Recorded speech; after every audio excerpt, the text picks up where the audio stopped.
За литийн катион нь натрийн дигидрофосфаттай шүлтлэг орчин цагаан өнгийн тундас өгдөг байгаа. За энэхүү чанарын уриалгыг хийхин тулд литийн давсны усамлаас хуруу шилэндээ тасалж авъя. За литийн сульфатын усмал авсан. За орчин шүлтлэг болгохын тулд натрийн шүлт бага зэргийг нэмж өгнө.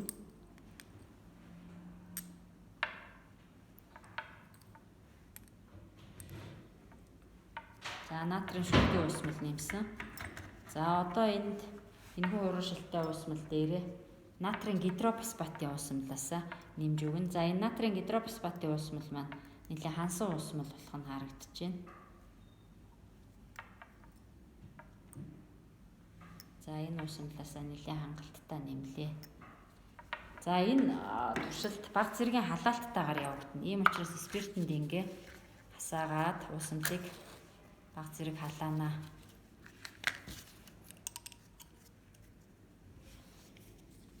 За ийш нь харуулж бэрээ. Бага зэргийн халаалттайгаар цагаан тундас үүснэ. За ингээд уусмлын өнгө ерөнхийдөө хувраад цагаан тундас үүсэх ёстой. За энэ уусмал удах тусмаа цагаан өнгийн тундас нь доороо тунана. Энэ түрүү ийсэн туршилт энэ цагаан тундас доороо тунцсан байгааг бол харж болно.